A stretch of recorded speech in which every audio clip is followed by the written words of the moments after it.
Hola, ¿cómo estamos? Muy buenas tardes, buenos días o buenas noches, dependiendo en qué horario nos estén viendo. Sean bienvenidos a este su canal de Ciencias Bíblicas de Verdad de Vida. Hoy vamos a hablar de un tema bastante interesante. Vamos a analizar esta epístola bastante corta de 4 capítulos llamada Carta a los Filipenses de Pablo o de Saulo.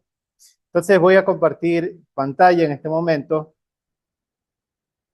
para hacer la presentación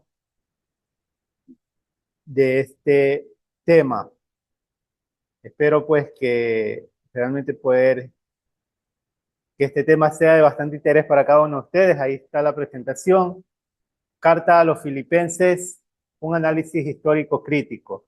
Y como siempre pues la temática es la misma. Vamos a iniciar analizando el análisis histórico crítico de esta carta en cuanto a su composición y datación. Y tenemos lo siguiente. La carta a los filipenses fue escrita aproximadamente entre los años 60 y 62. Aquí no hay un consenso, digamos un consenso fijo de cuándo se escribe realmente la carta. Algunos creen que se escribió en Éfeso, por ahí por los años 52, 55. Otros creen que se escribió en Cesarea Marítima, aproximadamente entre los años 58, 57. Y el consenso que, digamos, tiene más aceptación es el que se haya escrito aproximadamente entre los años 60 y 62, digamos que al final del ministerio de Pablo.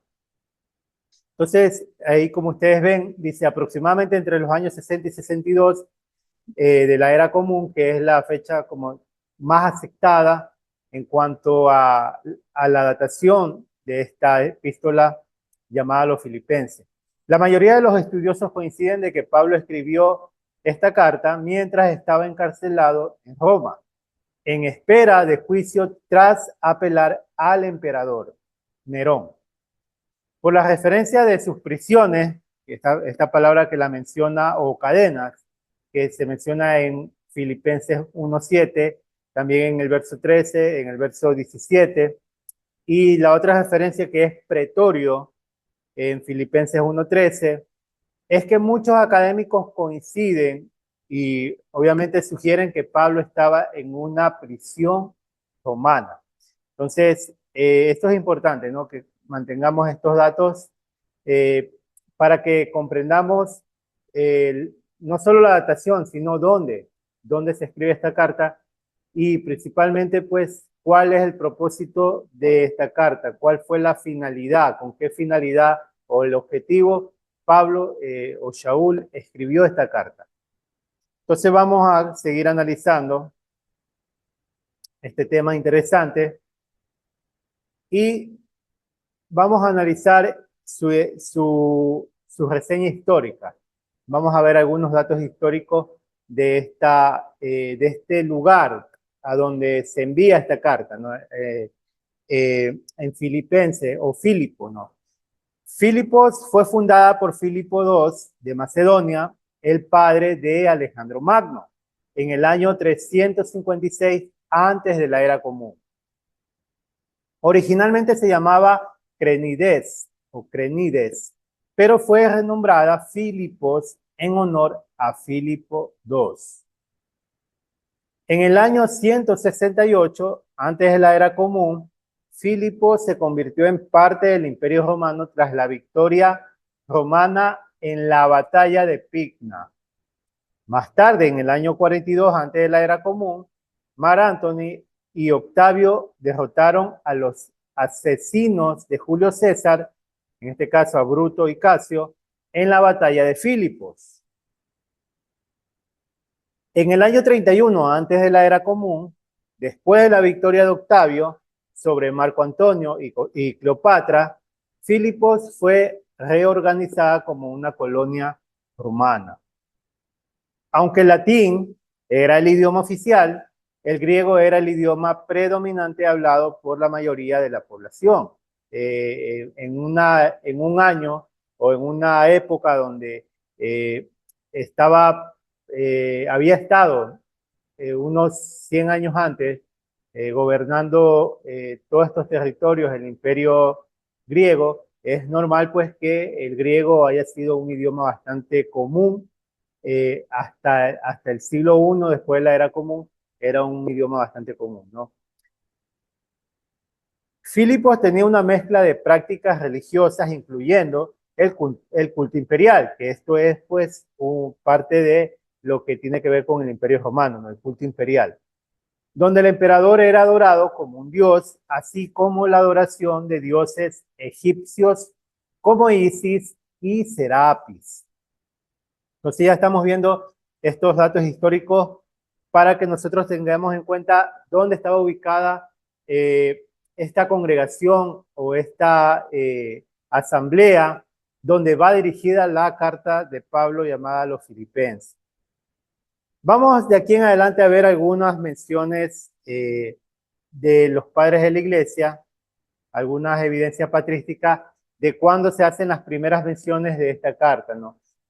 Cuando nosotros vamos a las evidencias de los padres de la iglesia, donde ellos hacen mención de algún verso, sea de las cartas de Pablo, de las cartas de los apóstoles o de los evangelios, y según la fecha en cuando se da este comentario, nos da a nosotros también la posibilidad de establecer una datación de cuándo es el documento que está siendo mencionado, qué edad tiene ese documento a través de esta evidencia de los padres de la iglesia. Y es eso lo que vamos a ver en este momento, algunas evidencias de los padres de la iglesia haciendo mención sobre esta carta, ¿no? Sobre algunos versos que están dentro de esta carta llamada a los Filipenses. En primer lugar, creyó que él era el creador del cielo y de la tierra, el único Dios, y en segundo lugar, que haría de su descendencia como las estrellas del cielo. Está hablando en este caso de Abraham. Esto es lo que quiere decir Pablo cuando dice, y aquí hace la mención de la carta a los Filipenses 2:15. Como luces en el mundo. Por lo tanto, con rectitud, habiendo dejado a su parentela terrenal, y bueno, hasta aquí termina el verso que quise traer yo para que ustedes vean pues la mención que se hace de la carta a los Filipenses. Esto lo dice Irineo León, o lo deja escrito Irineo León en su obra Contra las herejías, libro 5, capítulo 5. Ahora mencionemos a otro personaje, en este caso a Tertuliano. Tertuliano es uno de los personajes que se da el trabajo, digamos, más grande para hacer el análisis, en este caso, de las cartas de Pablo, de las epístolas paulinas, que están dentro de lo que se conoce como el apostolicón. En este caso es el canon del Nuevo Testamento que presenta Marción del Ponto en el año 140 aproximadamente. Y este personaje llamado Tertuliano se encarga de hacer un análisis completo de este canon. Y bueno, en este momento pues vamos a mencionar en su obra Antimarción, libro 5, lo que nos dice acerca de la epístola de los Filipenses. Pero aquellas cosas que una vez había estimado como ganancia y que enumera en los versículos precedentes, la confianza en la carne, la señal de la circuncisión, que es lo que habla Pablo en Filipenses, su origen como hebreo de hebreos, su descendencia de la tribu de Benjamín, su dignidad en los honores del fariseo, ahora las considera solo como pérdida para sí mismo. Y esto es lo que se menciona en Filipenses 3:7, ¿no? En otras palabras, no era el Dios de los judíos, sino su estúpida obstinación lo que es repudia. Estas son también las cosas que él considera como basura por la excelencia del conocimiento de Cristo. En este caso está hablando, no está hablando en contra de las leyes, es lo que trata de decir Tertuliano, de las leyes del Dios del Antiguo Testamento, entendiendo que está escribiendo una obra, haciendo un análisis dentro de una obra que como bien dice el título, anti-Marción. Está refutando las doctrinas de Marción, la herejía marcionista. Entonces dice él, no está hablando en contra del Dios del Antiguo Testamento ni en contra de las leyes, sino que está hablando en contra de las tradiciones, para que nosotros entendamos bien. En contra de las tradiciones, lo que él consideró como basura. Entonces, este es el comentario que hace Tertuliano acerca de Filipenses 3:7. Y vamos a leer en este momento Clemente de Alejandría también. Clemente de Alejandría nos deja también una mención de Filipenses, en este caso de Filipenses 4, en su obra llamada Los Estromatas o Misceláneas en el libro 3. Dice lo siguiente: vagando, diciendo, bajo el falso título del conocimiento, que lleva a la oscuridad exterior entrando por el camino. Por lo demás, hermanos, todo lo que es verdadero, todo lo que es honesto, todo lo que es justo, todo lo que es puro, todo lo que es amable, todo lo que es de buen nombre, si hay alguna virtud y si hay algo digno de alabanza, en esto pensad. Lo que aprendieron y recibieron y oyeron y vieron en mí, esto hagan. Y el Dios de la paz estará con ustedes. En este caso está haciendo una mención muy específica de lo que dicen en Filipenses 4, del verso 7 al verso 8.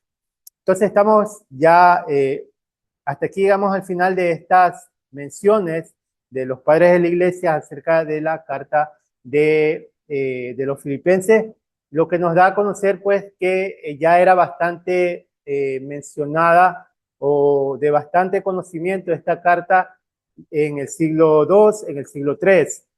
Y estamos hablando antes de que estas cartas lleguen a ser parte del canon bíblico. Recordemos que el canon bíblico se empieza ya a estimar dentro de los concilios a partir del siglo V.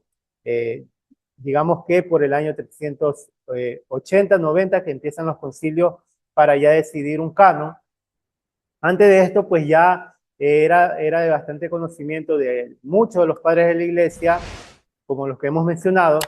Ellos ya conocían acerca de estas cartas paulinas, acerca de los evangelios, y eso es la mención que hemos hecho para que tomemos en cuenta, ¿no?, en este análisis histórico crítico, también los comentarios de los padres de la iglesia.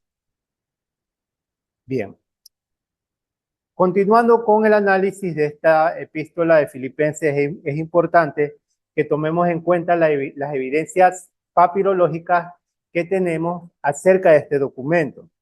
Y lo primero que podemos mencionar entre las evidencias papirológicas es el papiro 46, que como ustedes ya saben es uno de los papiros más antiguos que contiene prácticamente todas las cartas de Pablo.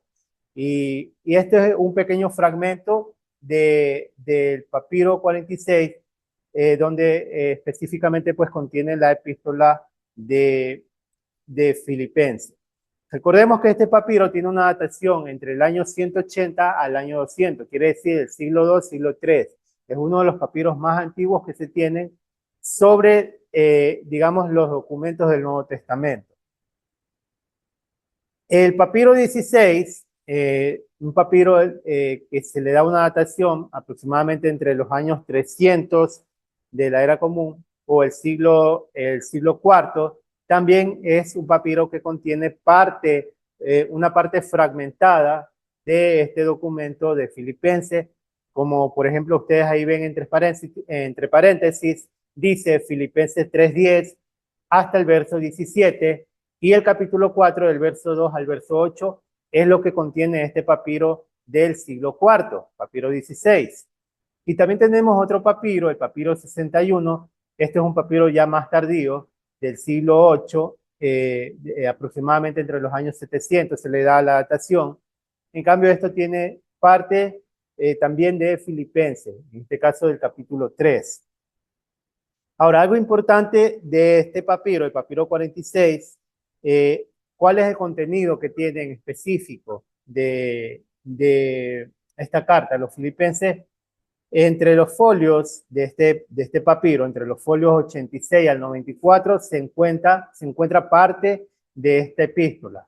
parte de los fragmentos que existen de esta epístola, y ahí encontramos la carta de los Filipenses. Ahora, como siempre, pues mencionamos, o siempre me gusta hacer esta mención, que es importante que cada uno de los que analizan las cartas de Pablo o analizan cualquiera de los documentos del Nuevo Testamento, es importante que tomemos en cuenta que estos documentos, antes de que sean ya parte de un canon, sufrieron diferentes ediciones entre los siglos I, siglo II, incluso hasta el siglo III. ¿Qué son estas ediciones? Estas ediciones quiere decir que estos documentos, mientras se fue transmitiendo, se hizo la transmisión del texto, fue sufriendo cierta corrupción. Esto quiere decir que se fue añadiendo y se fue quitando parte de lo que posiblemente hubiera dicho el documento original. Y como ustedes saben, no existe documento original de ninguno de los libros de la Biblia, no existe un documento original. Lo que existe son copias. Y en este caso, hablando del Nuevo Testamento, y en este caso, hablando de la epístola de Paulina de Filipenses, de la misma manera, sufrieron ciertas ediciones. Y es algo importante lo que vamos a mencionar hoy, que es de conocimiento, sobre todo para los académicos, para el mundo académico, de que esta carta de los Filipenses no solamente sufrió una edición en cuanto a los versos que pudieron haber sido añadidos entre los siglo I, siglo II y siglo III, sino también entre algunas, digamos, funciones que se le hicieron a la carta. Y en este caso, vamos a mencionar lo siguiente: a partir de la década de 1960, surgió un consenso entre los eruditos bíblicos de que Filipenses no fue escrita como una carta unificada, sino más bien como una compilación de fragmentos de 3 cartas separadas de Pablo a la iglesia de Filipos. Existen bruscos cambios, y esto usted lo va a notar cuando hace un análisis realmente serio a este documento. Usted va a notar que existen bruscos cambios de tonos y de tema dentro del texto. Y también parece haber incoherencias cronológicas de un capítulo a otro. Para llegar a esta conclusión, se hace un análisis, como se conoce, un análisis literario. Entonces, cuando se aplica este análisis literario, se nota este tipo de cambios, lo que da a entender que esta carta no tuvo, digamos, una escritura desde Filipenses 1.1 hasta el capítulo 4 de largo, sino que da evidencias de que tuvieron diferentes ediciones o fueron diferentes cartas que en su momento fueron compiladas como una sola. Y esto es lo que se le llama una edición temprana. Entonces tenemos esta hipótesis llamada la hipótesis fragmentaria, que nos da a conocer que esta carta de Filipenses no fue una sola carta, sino 3 cartas que se funcionaron como una sola. Y en este caso, ¿cuál sería la carta A? La carta A, según el análisis que se le hace, sería lo que hoy en día conocemos como el capítulo 4, del verso 10 al verso 20, que es donde está el tema del agradecimiento que hace Pablo por las ofrendas, en este caso a los macedonios. A las congregaciones de Macedonia. La carta B sería lo que está entre el capítulo 1 del verso 1 al verso 3, el capítulo 4 del verso 4 al verso 9 y los versos 21 al verso 23 del mismo capítulo 4. Y la carta C es lo que se conoce como el capítulo 3 del verso 1 y el capítulo 4 hasta el verso 13. Entonces ustedes tienen ahí, ¿no?, esta edición temprana que se le hizo a la carta de los Filipenses, que hoy en día pues nosotros leemos dentro de nuestra Biblia como una sola carta, y es lo que se conoce como Filipenses canónico. Esto es lo que podría haber sido una hipótesis bastante seria, digamos así, porque con el análisis literario que se le hace, se da esta evidencia de que la carta sí tiene estos cambios bruscos entre un tema y otro, entre un texto y otro, y por eso pues se da esta evidencia clara de que esta carta tuvo que haber sido 3 cartas que se fusionaron en una sola, y esta carta fue la que tomó parte de lo que hoy en día conocemos como el canon bíblico de la carta de los Filipenses. Algo importante también que debemos conocer es que entre las primeras compilaciones que se hicieron de esta carta, el que presentó la primera compilación de la carta de los Filipenses en el siglo II es Marción del Ponto con su obra Apostolicón. Como ya lo he mencionado antes, esta obra es el primer canon bíblico del Nuevo Testamento que se hace en el siglo II. El primer canon bíblico que contenía las 10 cartas de Pablo, 10 cartas de Pablo, y contenía un evangelio, el cual le llamaba el Evangelio del Señor o Evangelio, que sería lo que hoy en día conocemos como el Lucas canónico. Y el fragmento y el fragmento muratoriano de entre el año 170 al año 180, que es un canon bíblico escrito en latín antiguo. Este documento es el documento más completo que se tiene, el documento más completo que se tiene en cuanto al canon bíblico, porque contiene prácticamente todos los libros del Nuevo Testamento que hoy en día nosotros tenemos en nuestra Biblia, ¿no? Bien. Ahora vamos a conocer cuál es la descripción y el objetivo de esta carta. ¿Cuál fue el objetivo? Porque eso es importante que entendamos que toda carta que haya sido escrita por Pablo o por alguno de los apóstoles tenía que haber tenido un objetivo específico. No se escribe una carta para que sea leída universalmente por todas las congregaciones, sino que se escribe para un cumplimiento específico de alguna problemática que estuviera aconteciendo dentro de las congregaciones o por algún mensaje que quisiera Pablo transmitir a cierta comunidad, pero no se escribieron las cartas para que sean leídas universalmente. Este detalle es importante que entendamos y que conozcamos, ¿no? Que hay una mención, por ejemplo, en Colosenses y en otra de las cartas de Pablo, donde se hace mención que, por ejemplo, dice, y luego que sea leída entre ustedes, también envíesela a la congregación de la Odisea. Entonces, esa es una añadidura que se hace o una interpolación que se hace aproximadamente entre el siglo II o a finales del siglo I. Y es así es como lo que se conocen como las escuelas paulinas, que se encargaban de hacer estas copias.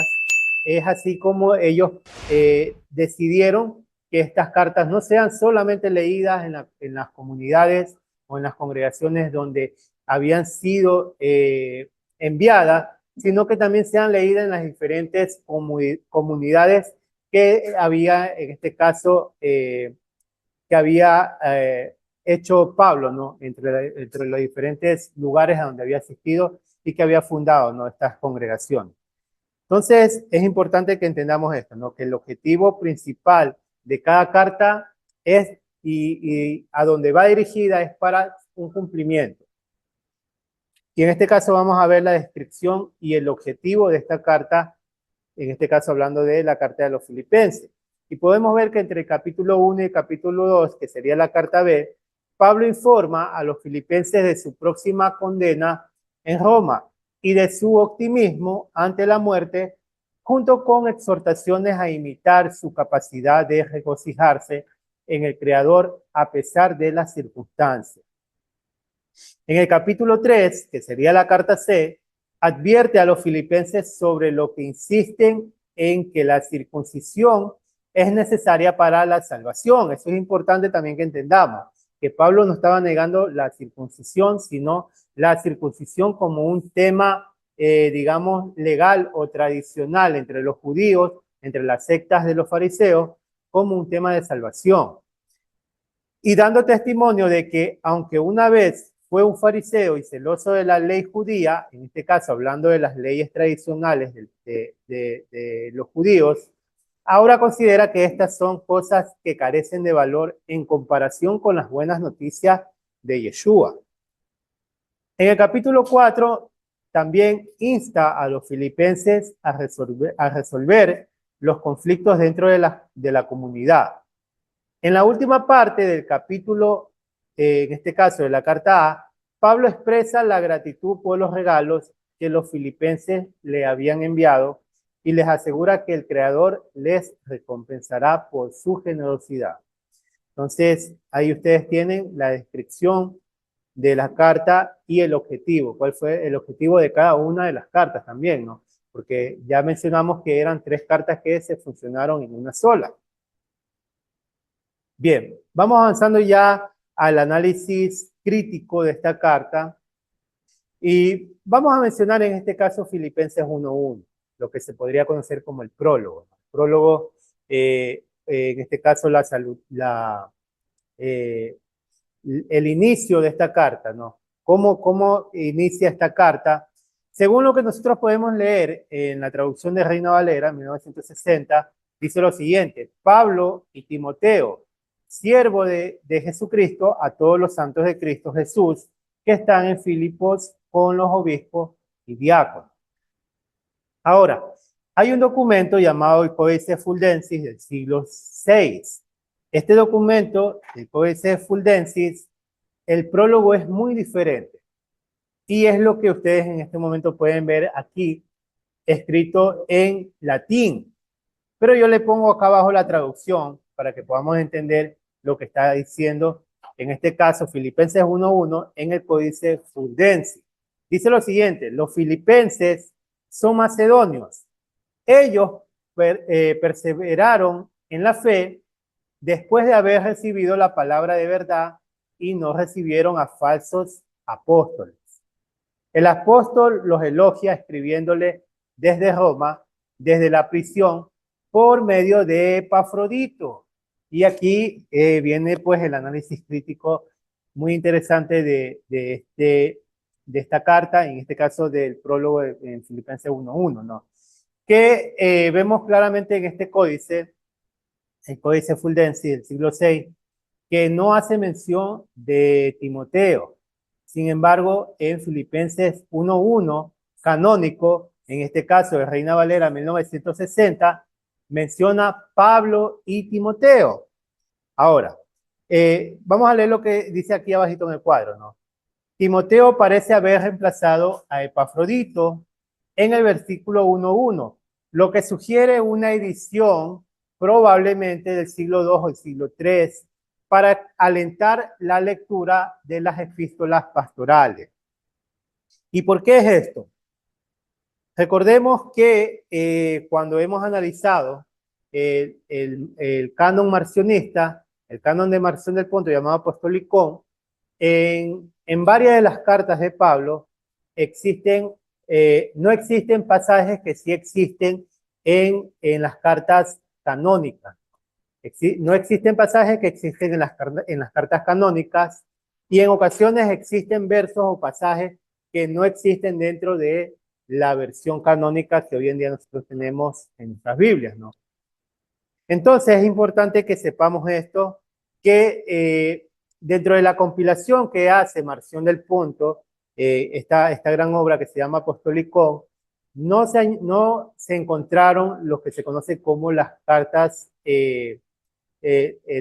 pastorales, ¿no? En este caso, Timoteo, Tito, no se encontraron dentro o no están dentro o no fueron compiladas dentro de este canon llamado Apostolicón de Marción del Ponto. Entonces, ¿qué sugiere esta edición, que muy probablemente se hizo entre el siglo II o el siglo III?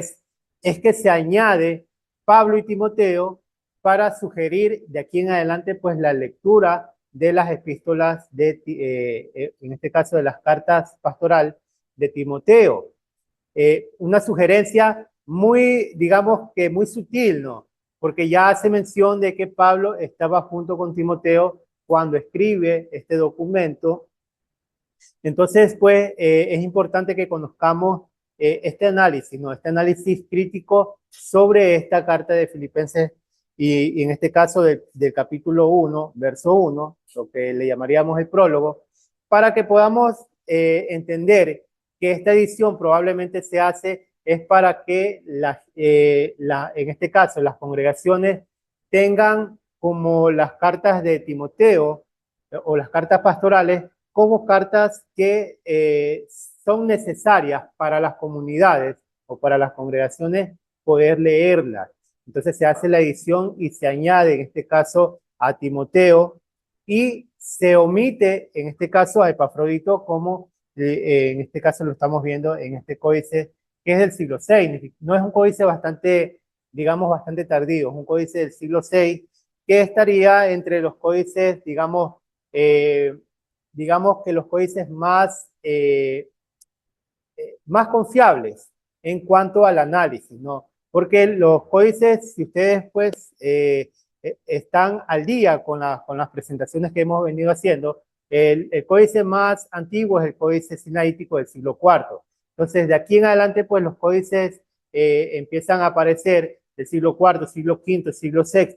Este es un códice del siglo VI, un códice incluso en latín. No es en griego, es un códice en latín, pero es un códice que está bastante cercano al códice sinaítico y al códice vaticano, alejandrino, al Primus Scriptus. Entonces, bien, es un análisis que también pues queda, digamos, como un tema abierto, ¿no? Para quienes deseen hacer un análisis acerca de esto y si les conviene o no, digamos, si les queda claro si es bastante aceptable o no este análisis crítico de que es muy probable que se añade a Timoteo en la versión canónica de Filipenses como una sugerencia a la lectura de las cartas pastorales que no se encuentran dentro del canon de Marción llamado Apostolicón. Ahora, vamos a analizar en este momento Filipenses 2. Filipenses 2, del verso 6 al verso 8, uno de los versos digamos, bastantes complicados al momento de mostrar al Mesías, a Yeshua, como un hombre. ¿Por qué? Porque este verso sugiere que no era un simple mortal, sino que era un ser que incluso preexistía o que fue el mismo Dios que se encarnizó, como lo sugiere también Juan 1 en el prólogo de Juan, ¿no? Vamos a leer en este caso, ¿no? Filipenses 2 del verso 6 al verso 8. El cual, siendo en forma de Dios, no estimó al ser igual a Dios como cosa a que aferrarse, sino que se despojó a sí mismo, tomando forma de siervo, hecho semejante a los hombres, y estando en la condición de hombre, se humilló a sí mismo, haciéndose obediente hasta la muerte y muerte de cruz. Entonces, ahí tenemos, esa es la versión de Reina Valera 1960. Veamos algo importante que se añade como un credo antimarcionista a esta versión, a esta carta, ¿no? Filipenses 2, del verso 9 al verso 11. Algo importante que no mencioné desde un inicio antes de leer Filipenses 2, del 6 al 8, que si ustedes ven aquí, yo le he puesto el credo marcionista. ¿Por qué el credo marcionista? Si ustedes recuerdan, parte del credo de este movimiento de marcionista que nace de Marción del Ponto es tener a Jesús, a su figura como un hombre divino. Para Marción del Ponto, y en este caso para el movimiento marcionista, el Mesías, Jesús, no era un hombre común. Incluso para ellos era como una imagen, lo que podríamos hoy entender como un holograma, ¿no? Era una imagen que los hombres veían en este caso de Jesús, pero que no era un hombre en carne y sangre, porque para los marcionistas Jesús no era un hombre de carne y sangre. Incluso pues para ellos el credo de los marcionistas era de que Jesús no muere en la cruz, sino que el que muere es José de Arimatea, de la misma forma que el que carga la cruz es José de Arimatea.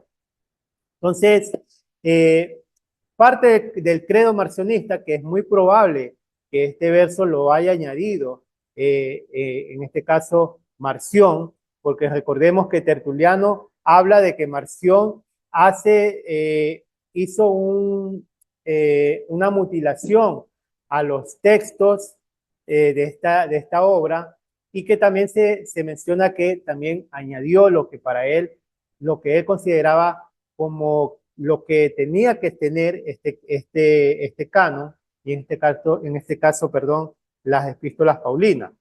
Entonces se tiene como un credo marcionista, para que usted me entienda bien, se tiene o se considera un credo marcionista esta parte donde se sugiere que Jesús o que Yeshua, estando en forma de Dios, no estimó ser igual a Dios.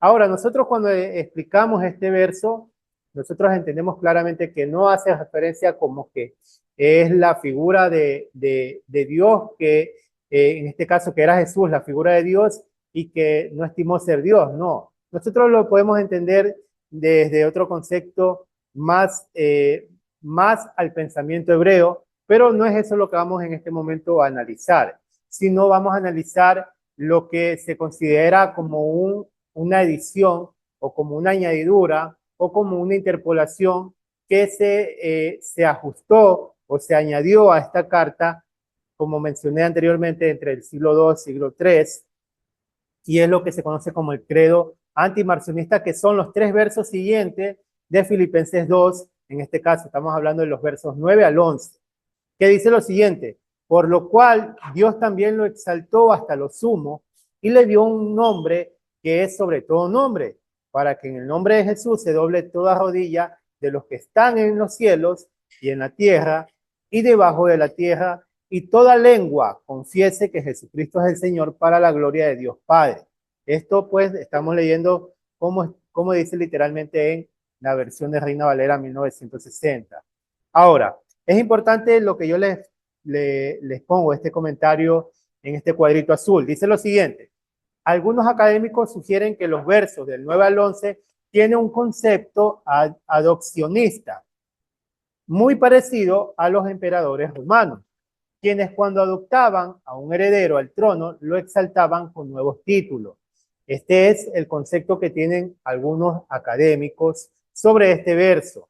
Y cuando nosotros leemos, ¿no? Cuando nosotros leemos este capítulo y leemos el contexto, nos damos cuenta claramente que, o si no es una interpolación, lo que está en Filipenses 2, del 6 al 8, muy probablemente lo que sí pasó es que fue una edición que sufrió el documento, en este caso dentro de la compilación de Marción.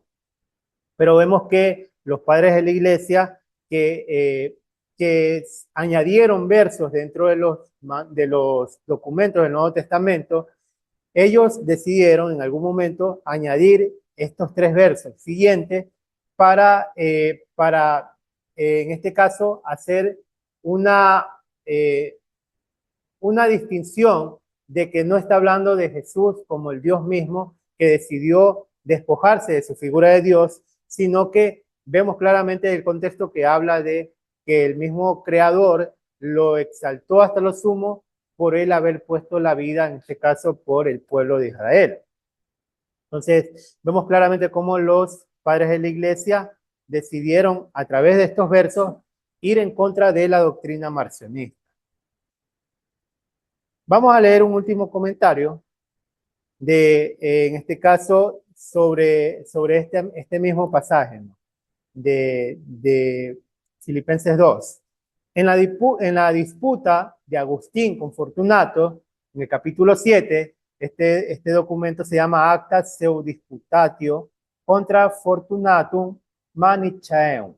Manichaeum. Espero que me hayan comprendido bien, ¿no? Está escrito en latín, donde Fortunato usa el credo marcionista de Filipenses, citando en su totalidad, en este caso, el capítulo 2, del verso 5 al verso 8.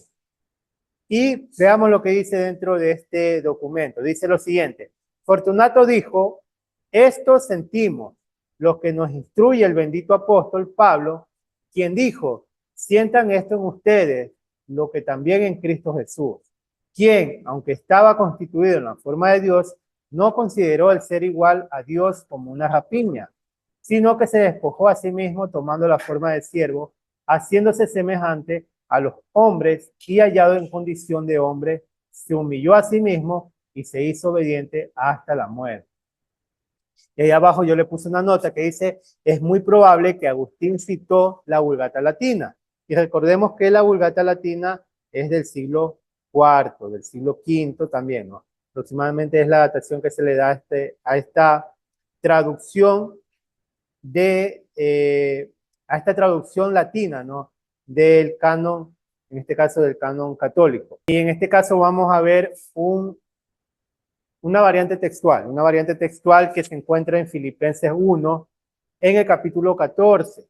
Como ustedes pueden ver aquí, en el interlineal, ustedes pueden notar lo siguiente. Dice en Reina Valera 1960 de Filipenses 1:14.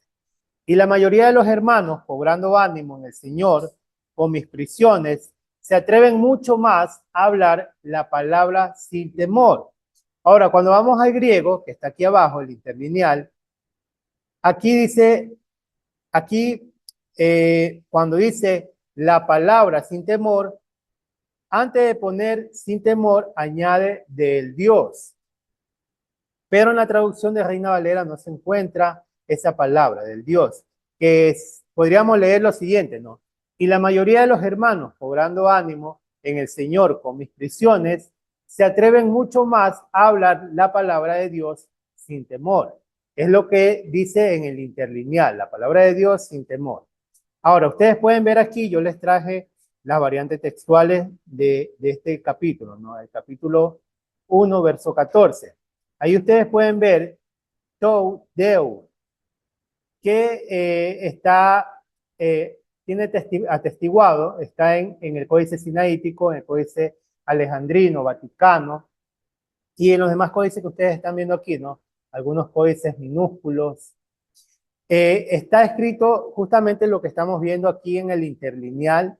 Quiere decir que la versión del interlineal está tomando, muy probablemente está tomando el Códice Sinaítico y el Códice Vaticano para esta versión crítica, ¿no? Digamos, para esta versión en griego de Filipenses 1:14. Está tomando como base el Códice Sinaítico, el Códice Vaticano, y por eso añade del Dios.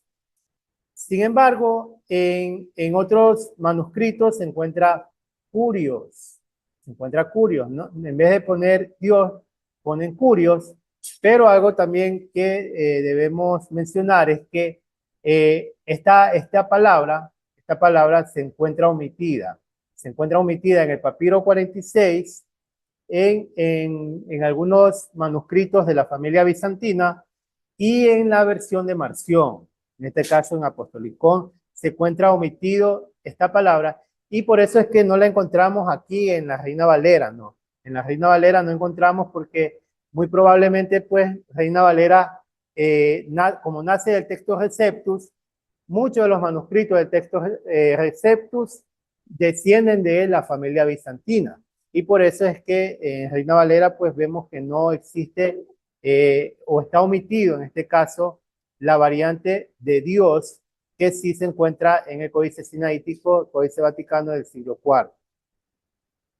Entonces, aquí me parece que ya estamos llegando al final, esta es la última diapositiva, y aquí vamos a explicar lo siguiente, ¿no? En Filipenses 4:13, que esto es uno de los pasajes bastante famosos de Filipenses. Cuando nosotros leemos en Reina Valera 1960, dice lo siguiente: todo lo puedo en Cristo que me fortalece.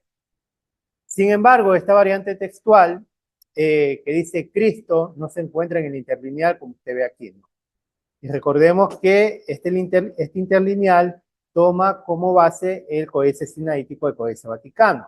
Entonces ustedes pueden ver aquí, a todas estoy teniendo fuerzas en Él, haciendo poderoso a mí. Entonces, no está diciendo en Cristo, sino que dice en Él, hace una mención en Él. Entonces, aquí hemos llegado al final del análisis histórico, crítico de esta carta a los filipenses. Espero pues que lo que hemos presentado sea de mucho interés para cada uno de ustedes y que esto también los anime a cada uno de ustedes a hacer también sus propios análisis críticos de cada uno de los documentos de nuestra Biblia, ¿no? Que esto nos da apertura a tener un conocimiento más amplio en cuanto a este libro, en cuanto a los documentos de este libro. Y pues bueno, aquí hemos llegado al final. Yo les agradezco si es que han llegado hasta aquí. Les pido que me regalen un me gusta a este video, que me dejen sus comentarios si están de acuerdo o no están de acuerdo con lo que hemos expuesto. Y pues también pedirles que nos ayuden a compartir esta información que seguramente va a ser de mucha utilidad para muchas personas que siempre están buscando aprender algo más acerca de la Biblia. Y en este caso que hemos hablado de este documento de esta epístola paulina llamada Carta a los Filipenses. Muchas gracias, me despido y nos vemos en un próximo video.